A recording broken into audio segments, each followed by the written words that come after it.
I want to go to some phone calls and get their take and your response to it. But what about a year and a half ago, our own military saying we're not going to support bombing Assad for al-Qaeda, and then them trying to change the name to ISIS to confuse the public, and Turkey's bombing the Kurds as they beg for help against ISIS. That's blowing up in their face. I mean, there's just so much good news. It's the best of times, worst of times, like Tale of Two Cities, though.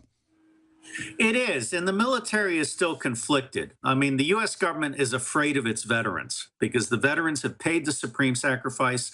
They have done their job. They've come home. They're disillusioned. They know they've been lied to, and they're armed and dangerous. You got a bunch of cowardly corporate lawyers that love the military enforcing their edicts, but are scared of them. Yes. What I see happening here is the veterans, the young college kids, the older guys like myself that are unemployed but want to work, and the soccer moms. I see us all coming together, but what we're missing is a catalyst.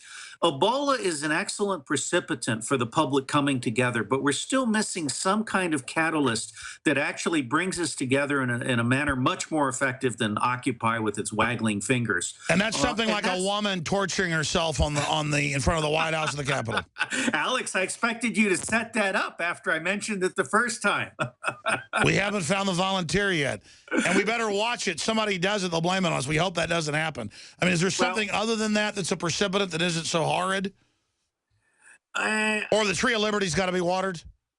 I'm not sure. I'm not sure. I certainly believe in nonviolence. I really would love to see an occupation of the home offices of every senator and representative for the next 2 weeks. And I would like to see them forced to sign a pledge to pass the Electoral Reform Act that reopens the elections to all of us, not just the two-party tyranny. That, for me, would be a good start. And I agree that Ebola is not a major threat to the country, but the incompetence of the government is. So electoral sure, it's an indicator. It's an indicator of how out of control they are. Yes, and electoral reform is how we restore the integrity of the U.S. government. That's the one thing we should all be able to agree on. Sure, I just don't know if you get folks excited about that, even though I agree it's key. They may get excited enough to go storm peacefully the offices of senators and congresspeople to point out that there's a stand down going on with the strike. The article's on Infowars.com. Stop Ebola strike. Hashtag national strike to force Obama to block West African flights. Let's go to one call before we go to break. Let's talk to Frank in New York. You're on the air with our guest, Robert David Steele. Go ahead. Good evening. How are you? Good. Go ahead. Basically, I just want to say something right now. This Antichrist president we have, I think he's really pulling orders from Satan himself, basically. Because how can you allow people to come to this country knowing they have Ebola? It just infuriates me to no end. I'm very pissed off about this. Well, I think what Steele said is true. Obama knows he's a complete puppet. But when you actually don't empower government people to have any power and it's all bureaucracy and all corporate interest, then it begins to manifest itself, and then the whole illusion implodes. Well, let me tar and feather John Kerry, our Secretary of State. John Kerry gave up his integrity long ago. But one of the things he did that I consider treason was burying the Iran-Contra investigation. Oh, yeah. John Kerry ignored letters from Gary Hart and from pilots, Plumlee and many others, and he buried that investigation because he was asked to bury it by the two-party tyranny. So from where I sit, John Kerry has no business being Secretary of State, and he is, in fact, a primary reason why we are not acting responsibly. For instance, we should have hospital ships off of the coast of West Africa. Sure.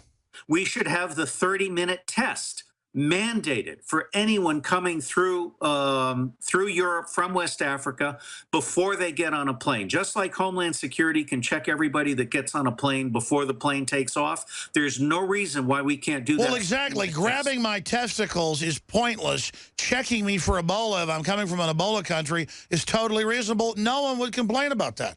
But the key thing, Alex, is there's a test that takes 30 minutes. It can be done at the airport. So you get there early.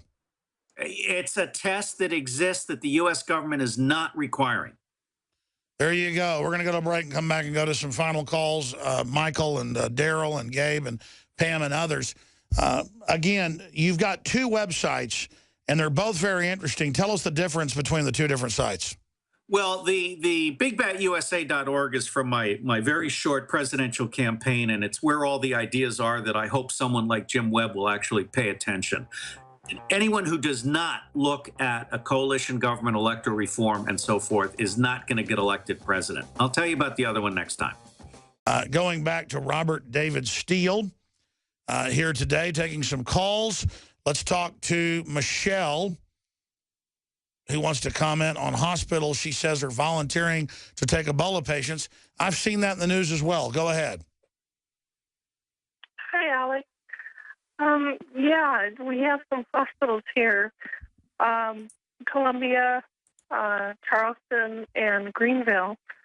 They are all offering Ebola help, basically.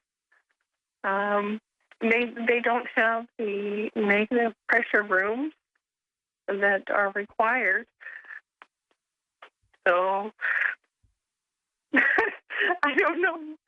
I don't know why. Well, I mean, that's why I'm freaking out. I'm no medical doctor, but they had all these facilities with these pressurized rooms and BioShield and hundreds of billions spent in the last 15 years.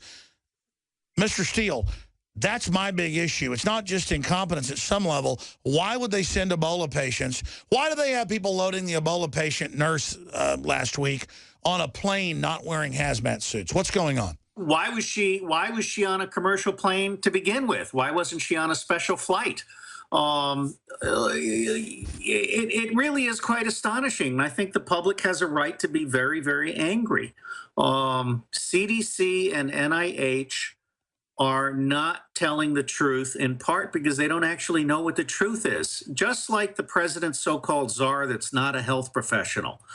Most CDC and NIH leaders may have once studied health, but they have been bureaucrats for the last 30 years, and they've forgotten what it's like to actually care for the public. That's it. You just hire a bunch of lawyers and PR people, and they start smoking their own dope. Pam in Texas, I've got a lot of news articles about people canceling their vacations. I don't think that's needed at this point, but if it keeps spreading, it may be. What's your take on that, Pam? Alex, I just have to say I adore you. I know you're really busy, but we love you. I wanted to tell you, I am a medical doctor. I finished my training about 10 years ago, which was before the government started really taking over medical training and basically dumbing down doctors to not think, but to only follow protocol. Anyways, my family was planning on buying 5 tickets this month to fly in United. And I just absolutely will not fly right now. And I have given out faith in my congressman for sure. So I said, I'm just going to call United directly and let them know that I've canceled our flights. Because maybe it's the public pressure, if they see it hitting their wallet. So I called and I spoke to the lady. She was extremely nice. And she said, let me read you a memo that our company, meaning United, put out to us. So she looked at the memo, she found it, she started reading it to me, and basically what the memo said was that United was telling its employees that Ebola is totally under control, that there's nothing to be concerned about whatsoever. And I explained to the lady, basically I've got a medical background, and these are the facts. We went through the incubation period, 2 to 21 days. What happens if a guy gets on the plane at day 4 and is totally asymptomatic? Screening procedures, nothing.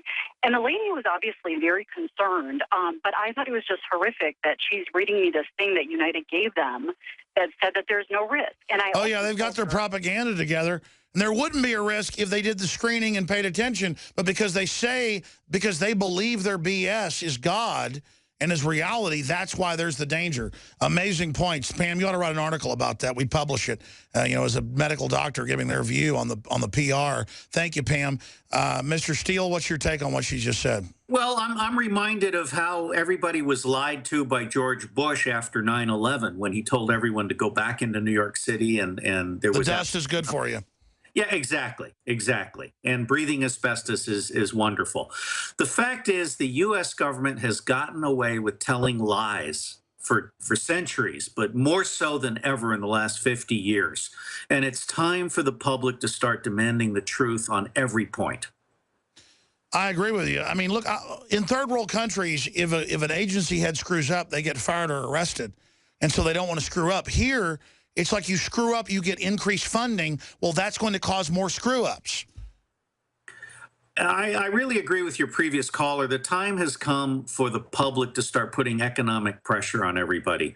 I personally am planning to fly to Los Angeles on the 6th of November, but I do think it's absolutely irresponsible for the government to not be screening. In fact, someone just vomited in the Pentagon parking lot the other day, and she had been in West Africa. I don't know what else to say other than that people should be sitting in their congressman's office saying, look, fool, I'm going to come vomit on you if you don't start taking this seriously. Take it serious. I think that's the new hashtag. Take Ebola serious. Hashtag. Or just serious. Or how about hashtag truth? Absolutely. Let's jam in a few more here. Gabe in North Carolina, you're on the air. Or North Dakota. I'm sorry, I read it wrong. Go ahead, you're on the air. Mr. Jones, because you seek the truth, I have a message for you. Okay. The message is this. It has begun. A warning has been given in the heavens, lest no man may boast of sending this signal. The sun shall be darkened, and the moon 2 more times shall not give its light and turn to blood. My people perish for the lack of knowledge. Well, that's a creepy phone call. You know, I think the government's non-response is the real indicator of how much trouble we're in, like Mr. Steele's saying. But you got any comments on that, Steele? Well, I'm not so sure. Well, the apocalypse, first off, can be interpreted in at least 2 ways. And I lean toward the more fruitful, optimistic way, which is that light comes and we reinvent ourselves in God's image and we become a heaven on earth. Absolutely. So I'm a positive person. I believe the U.S. government is getting to the point where it's going to melt down so completely that the public decides that it has to take matters into its own hands. And that will be a good thing for America. I agree. At the state and county level, people getting back to reality. Last caller we have time for. Sorry, the others. Daryl in North Carolina, you're on the air. Go ahead. Hi, Alex. I found a PDF from the Center for Aerobiological Sciences at the U.S. Army Research Institute of Infectious Disease at Fort Detrick, Maryland. It said Ebola has an aerosol stability that is comparable to influenza A, and that basically all it needs is winter-type conditions to maximize its aerosol. That is so bombshell. So Army document, Steele obviously knows about it. Army document says Ebola could be airborne in the winter. Will you send that document right now to whistleblowers at Infowars.com? Yeah. And well, tell us the name again. Sorry, Robert, go ahead. No, well, I would just like your viewers to know that at phi-beta-iota.net, we have Ebola as a trending item. And for the Alex Jones show, I had several of my editors put together some of the top headlines. And one of those headlines is that not only has Ebola been shown to go airborne among animals, but it is also known to survive outside the host under cold conditions. Well, it's clearly spreading very fast now. So you're saying cold weather in this Army document makes it stronger? No, it survives. It allows to live longer. Yeah. It survives outside the host. Okay, CDC does not want to admit this. CDC is being treasonously, maliciously. Well, it's clearly spreading longer now. It's sir, what's the name of that Army document again? I want to look it up right now. Caller, he's gone. Well, we'll go back to the tape and find that because wow, that's amazing. But there's an article about that very point at Phi Beta Iota under the. What's the name of the article? We'll look it up. See if you can find the name of it, okay, Robert? Not right now. No, I understand. We're out of time. I understand. We're on air. All right, well, that's it for the show. We'll find the article. We'll get it up on Infowars.com. That was an amazing final statement. Thank you, Mr. Steele. Thank you, Alex. We'll be back tomorrow live, 11 a.m. Central, Lord willing, 11 a.m. Central.